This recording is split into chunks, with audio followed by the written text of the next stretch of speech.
ఇప్పుడు no cost cough syrup తో 60 రూపాయల విలువ గల ఇన్హేలర్ పూర్తిగా ఉచితం. దెబ్బకి దగ్గు జలుబు మాయం. అధికారం కోల్పోయిన తర్వాత ఈ ఏడాదిలో బీఆర్ఎస్ సాధించిందేంటి? సొంతింటి కుంపటితో పార్టీకి వ్యతిరేకంగా కేసీఆర్కు వచ్చినటువంటి ఇబ్బందులేంటి?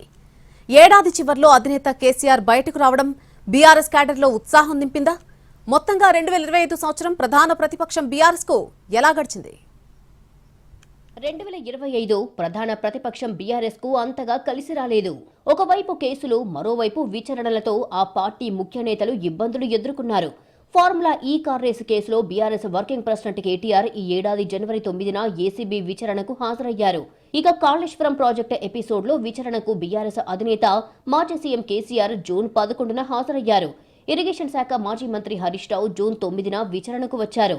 కాళేశ్వరం ప్రాజెక్టుపై సీబీఐ విచారణ జరిపిస్తామని సీఎం రేవంత్ రెడ్డి అసెంబ్లీలో ప్రకటించారు. మరోవైపు బీఆర్ఎస్ ను స్థాపించి 25 అవుతున్న సందర్భంగా ఏప్రిల్ 27న వరంగల్ ఎల్కతుర్తిలో రజతోత్సవ సభను నిర్వహించారు. ఈ సభ తర్వాత బీఆర్ఎస్ అధినేత కేసీఆర్ బయటికి రాలేదు. రజతోత్సవ సభ తర్వాత పార్టీ క్యాడర్లో జోష్ వచ్చింది.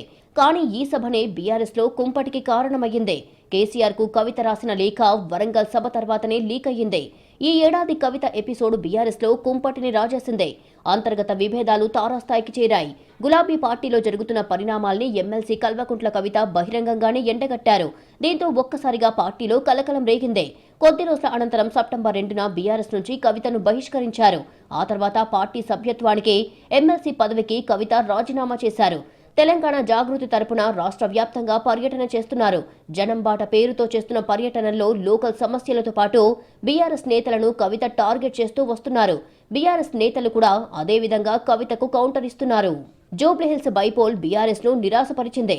ప్రభుత్వ వ్యతిరేకతతో గెలుస్తామని అనుకున్న సెట్టింగ్ స్థానంలో ఓడిపోయింది.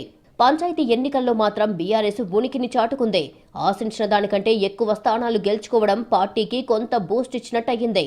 మరోవైపు అధికారం కోల్పోయిన తర్వాత సొంత కార్యకర్తలకు బీఆర్ఎస్ నాయకత్వం దగ్గరయ్యే ప్రయత్నం చేసింది.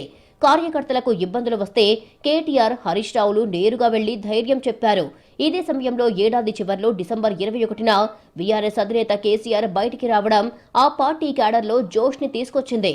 ఇదే ఊపులో రాబోయే కొత్త ఏడాదిలో పార్టీ గుర్తులతో జరిగే MPTC, ZPTC, municipal, greater Hyderabad ఎన్నికలపై బీఆర్ఎస్ పార్టీ ఫోకస్ పెట్టింది.